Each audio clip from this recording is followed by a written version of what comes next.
కేటాయింపులు కూడా ఖచ్చితంగా ఈ బడ్జెట్ లో ఉంటాయి. ఆ రకంగానే నిన్న నిర్మలా సీతారామన్ గారితో కూడా జరిగినటువంటి చర్చలో ఈ అంశాలన్నీ కూడా చర్చించడం జరిగింది. అంటే నేను ఎందుకు అడుగుతానంటే పోలవరం కేంద్ర ప్రభుత్వ బాధ్యత, అది కేంద్ర ప్రాజెక్టు, వాళ్ళు కట్టాల్సిందే.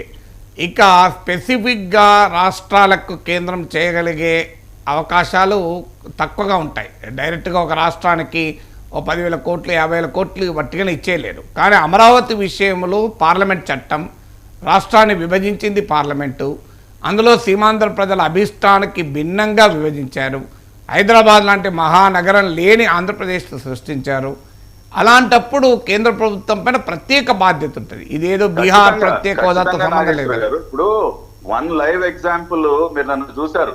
అమరావతి రాజధాని ఔటర్ రింగ్ రోడ్ ప్రాజెక్టు గతంలో కేంద్రం మేము భూసేకరణ ఖర్చు మేము చేయమని చెప్పింది, కానీ నేను ఒప్పుకున్నారు. మేము భూసేకరణ కూడా మేము డబ్బులు ఇస్తామని ఒప్పుకున్నారు.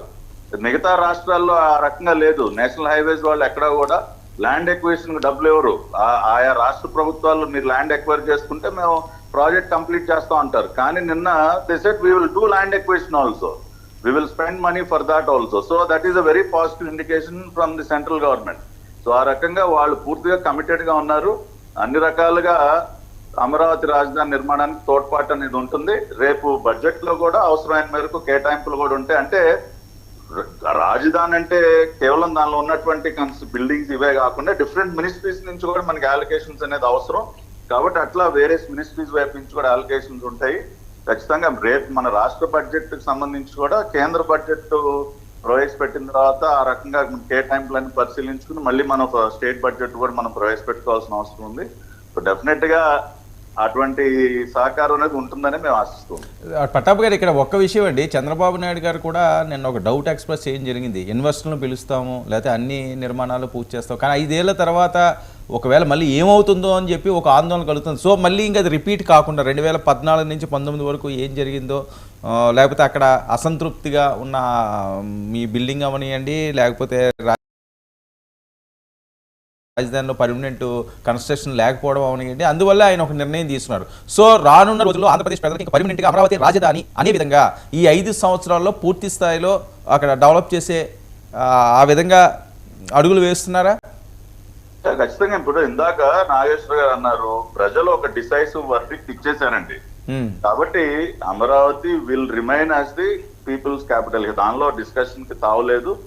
ఆ రకంగానే మేము అంటే మళ్ళీ రేపు ఇంకెవరో వచ్చేసి ఇంకా దాన్ని మార్చేటటువంటి ప్రయత్నాలు కూడా జరిగే అవకాశం లేకుండా కూడా అవును ఇక్కడ నిర్మాణాలు చేయటమే కాకుండా భవిష్యత్తులో నాకు తెలిసి గతంలో అమరావతిని వ్యతిరేకించినటువంటి పార్టీ కానీ ఆ నాయకుడు కానీ మళ్ళీ ఈ రాష్ట్రంలో పునర్జీవం పోసుకున్నటువంటి అవకాశాలు దాదాపుగా లేవు. కాబట్టి అటువంటి ఆ రకంగా కూడా మనం భయపడాల్సిన అవసరం లేదు. అటువంటి వారు పునర్జీవం పోసుకునే అవకాశం కూడా మేము ఇవ్వము. అటువంటి పరిపాలనే మీరు చూస్తారు. కాబట్టి అటువంటి భయాలు కూడా మనం పెద్దగా పెట్టుకోవాల్సిన అవసరం లేదు. బట్ నిర్మాణాల వేగం మాత్రం ఖచ్చితంగా పెంచుతాం. ఎందుకంటే that is the people's aspiration. ఇప్పుడు ఎందుకంటే పాపం రైతులు వాళ్ళు చేసినటువంటి ఉద్యమం మనం కల్లారా చూసాం. వాళ్ళ పైన ఎన్ని దాడులు జరిగినా కూడా వాటన్నిటిని తట్టుకుని వాళ్ళు నిలబడినటువంటి విధానం, రాష్ట్రం మొత్తం కూడా వాళ్ళకి సంఘీభావం తెలియజేసింది. ప్రపంచవ్యాప్తంగా ఉన్నటువంటి తెలుగు వారందరూ కూడా ఇవాళ అమరావతి రాజధాని కావాలి. ఇప్పుడు గతంలో ఆంధ్రప్రదేశ్ గురించి మనం మాట్లాడుకుంటే ఎంతో గర్వంగా చెప్తున్న వాళ్ళం. నేను I have told many countries, నేను ప్రత్యక్షంగా ఎన్నో దేశాలు పర్యటించినప్పుడు గత 5 సంవత్సరాలు అందరూ కూడా బాధపడుతూ ఉండాలి. సార్ మేము ఆంధ్ర నుంచి అంటే చెప్పుకోవడానికి మాకు సిగ్గుగా ఉందండి. ఆంధ్ర అంటే గంజాయి క్యాపిటల్, డ్రగ్స్ క్యాపిటల్ అని మాట్లాడుతూ ఉన్నారు. ఏదో తుగ్లక్ మోడల్ ఏదో ప్రవేశపెట్టారని మాట్లాడుతూ ఉన్నారు. ఎంతో అవమానకరంగా ఉంది మాకు. So we will also be A part of the development of the state. మళ్ళీ మేము తలెత్తుకునే విధంగా గర్వంగా ఎస్ వీఆర్ ఫ్రమ్ ఆంధ్రప్రదేశ్ అని చెప్పుకునే విధంగా మన రాష్ట్రాన్ని ముందుకు తీసుకెళ్ళడానికి మా తోడ్పాటును కూడా ఇస్తాం అని చెప్తున్నారు. కాబట్టి the entire Telugu community across the globe is committed towards the state of Andhra Pradesh.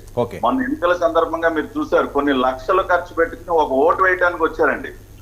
ఏదో ఒక్కొక్కరు 4-5 లక్షలు ఖర్చు పెట్టుకుని ఒక ఓటు వేసి వెళ్ళారు. అంత కమిట్మెంట్ మనం ఎప్పుడు చూడలే గతంలో. కాబట్టి that is the spirit of the Telugu community across the globe. So అందరి భాగస్వామ్యంతో, అందరి సహకారంతో, అదే విధంగా ఇంకొక విషయం కూడా చెప్తున్నా, నాగేశ్వర్ గారు లాంటి వ్యక్తుల సూచనలు కూడా మేము తీసుకోవడానికి సిద్ధం. మేము ఎవ్వరికి వ్యతిరేకం కాదు. We always have a positive attitude, constructive గానే మేము ఉంటాం. ఎవరు ఎటువంటి సలహా సూచనలు ఇచ్చినా రాష్ట్ర అభివృద్ధి కోసం ఖచ్చితంగా మేము వాటిని కూడా స్వీకరించి అందరినీ కలిపిన ముందుకు వెళ్తాం. నాగేశ్వర గారు. లేదు, థ్యాంక్ యూ వెరీ మచ్ అండి.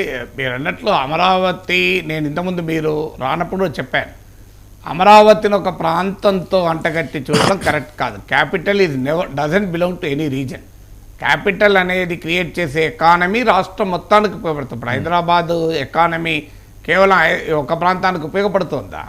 అందువల్ల ఆ పర్సెప్షన్ ఇప్పుడే కాదు, ఈ 3 రాజధానులు వచ్చినప్పుడు కూడా నేను చెప్పాను, అమరావతిని అనవసరంగా దీన్ని డిస్టర్బ్ చేస్తున్నారు అని. అందులో డిస్ప్యూట్ ఏమీ లేదు. రాజధాని విషయంలో ఇప్పుడు మహానగరాలు అనేది గ్రోత్ ఇంజన్స్గా మారిపోయాయి. ఎకానమీ ఒకప్పట్లాగా లేదు. అర్బనైజేషన్ ఒక మంచి గ్రీన్ఫీల్డ్ క్యాపిటల్ కనుక మంచి అవకాశం కూడా. You can begin from the scratch. ఒక టెక్నాలజికల్గా కానీ, ఎనర్జీ ఎఫిషియన్సీలో కానీ, సస్టైనబిలిటీలో కానీ, డిజాస్టర్ రెసిలియన్స్లో కానీ, అర్బన్ నేచర్తో ముడిపడినటువంటి నగరాన్ని నిర్మించడం కానీ, ఇలా అన్నిట్లో కూడా ఒక అవకాశం. సో డెఫినెట్గా ఈ అవకాశాన్ని ఈ 5 ఏళ్లలో గనక ఒక సబ్స్టాన్షియల్గా గ్రౌండింగ్ అయితే భవిష్యత్ రాజకీయ మార్పులకు కూడా అమరావతిని ముట్టుకోలేవు. మార్పులు వస్తాయి. నాగేశ్వర గారు, మీరు అన్నట్టు this is a golden opportunity to create a world class capital city, new technologies అని ఉపయోగించి. ఆ రకంగా మీరు కూడా చాలా స్టడీ చేస్తుంటారు కాబట్టి మీ వైపు నుంచి ఏమన్నా ఉన్నా కూడా ప్లీజ్ కమ్యూనికేట్. తప్పనిసరిగా మీకు తెలిసింది కదా, ప్రభుత్వాలను గౌరవించాలి, పార్టీలు గౌరవించాలి. ఇది రాజకీయ వ్యవస్థ. ఎవరు ప్రజలు అధికారం ఇచ్చిన తర్వాత ప్రజలందరికీ సంబంధించిన ప్రభుత్వం కదా. అందువల్ల ప్రభుత్వాలు ప్రజలకు మేలు చేస్తానంటే నాలాంటి వాళ్ళు ఏ ప్రభుత్వం ఉన్నా, ఏ ముఖ్యమంత్రి ఉన్నా, ఏ ప్రధానమంత్రి ఉన్నా కూడా సంబంధం లేదు. ప్రజల కొరకు ఖచ్చితంగా సహకరిస్తాం. Thank you so much Pattabhi గారు. సరే చెప్తారా Pattabhi? Right sir, thank you so much.